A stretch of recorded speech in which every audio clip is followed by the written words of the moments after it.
Creatine's been accused of increasing DHT, a hormone associated with male pattern baldness, but is it science or hype? Hold on while we dissect two groundbreaking studies, criticisms from experts, and what it all means for your hair. DHT is a hormone linked to hair loss in people with a genetic tendency. Creatine doesn't directly create DHT, but it might slightly boost the activity of the enzyme that turns testosterone into DHT. Think of it like adding fuel, but only if your body's already wired for hair loss in the first place. First on the list, a 2009 trial of rugby competitors who put 20 athletes on 5 grams per day of creatine for 3 weeks. The researchers measured a 56% rise in the DHT-testosterone ratio. Fast forward to 2020 and a fresh cohort of 20 weekend warriors overloaded 20 grams per day for 6 days, reaching the same 56% increase after just 1 week. Here's the twist. Neither test in isolation validated purity of supplements, and both used coercive dosing protocols far higher than the typical 3 to 5 grams per day most bodybuilders and weightlifters consume.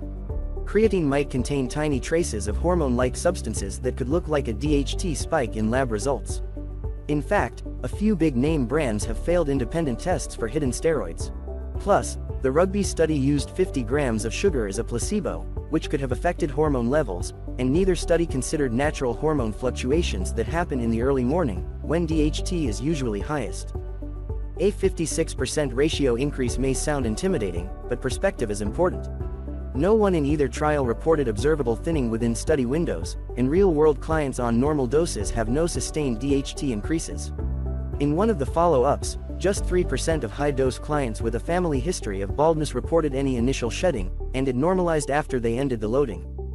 Good news, most major brands now carry NSF or Informed Sport certification, with 200+ impurities tested. When you stick to 3 to 5 g per day of clean creatine monohydrate, the science suggests zero to little impact on DHT. And if you worry, topical blockers like minoxidil and finasteride will soothe excessive DHT without booting you off the supplement express.